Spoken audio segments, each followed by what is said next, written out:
जैसलमेर शहर से 15 किलोमीटर दूरी पर स्थित एक ऐसा गांव जिसमें अब कोई रहना नहीं चाहता। लोग कहते हैं उस गांव में भूतों और आत्माओं का डेरा है। कहा तो ये भी जाता है कि उस गांव में फैली दहशत के पीछे जो कहानी है वह उससे भी ज्यादा भयानक और खतरनाक है। जिसकी बुरी नजर की वजह से जो भी उस गांव में आता है वह अकाल मौत का शिकार बन जाता है। यूं तो हम सभी ने कभी ना कभी भूत प्रेत पिशाचों से जुड़ी कहानियों को पढ़ा या सुना होगा। हो सकता है कुछ ने ऐसी पारलौकिक शक्तियों का सामना भी किया हो, लेकिन जो कहानी हम यहाँ आपको सुनाने जा रहे हैं वह थोड़ी अविश्वसनीय जरूर है, लेकिन स्थानीय लोगों के लिए वह एक बेहद खौफनाक सच है जिसका सामना उन्हें अक्सर या कहें शायद रोज ही करना पड़ता है। मरने के बाद भी जिंदा है वो। कुलधरा जैसलमेर से 15 किलोमीटर दूरी पर स्थित एक गांव अपनी दहशत के लिए आसपास कुख्यात बन गया है। आपको ये बात तो पता ही होगी कि जिन स्थानों को पारलौकिक ताकतें अपने कब्जे में ले लेती हैं उन स्थानों पर बसने वाले लोग या तो स्वयं उस स्थान को छोड़कर चले जाते हैं और अगर नहीं जाते तो उन्हें अपनी जान से हाथ धोना पड़ता है। कुलधरा भी ऐसा ही एक गांव है जहां पहले ब्राह्मण समुदाय का वास था।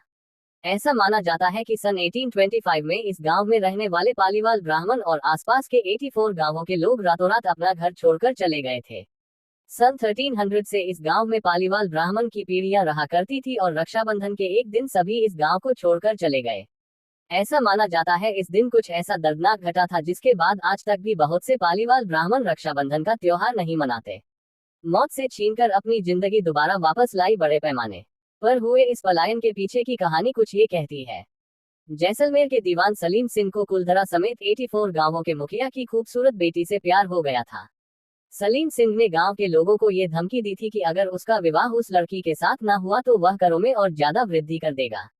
ऐसे हालातों में गांव के मुखिया ने उस स्थान को छोड़कर जाने का निश्चय कर लिया और अपने पीछे ये श्राप छोड़ गए कि जो भी उनके जाने के बाद इस गांव में रहेगा या बसने की कोशिश करेगा वह अपनी जान से हाथ धो देगा। मुखिया और उसकी के जाने के बाद गांव के बहुत से लोग धीरे धीरे करके बीमार पड़ने लगे या फिर अकारण ही मृत्यु के ग्रास बनते गए। इस घटना के बाद कुलधरा और आसपास के 84 गांव के लोगों ने अपना अपना घर छोड़ दिया और तब से लेकर अब तक कोई भी उस गांव में बसने की हिम्मत नहीं जुटा पाया है। ठोक दीजिए, 5,000 लौटे दिख जाना चाहिए। ये 4,000 के लिए मैं यहाँ पे नहीं खड़ा हूँ।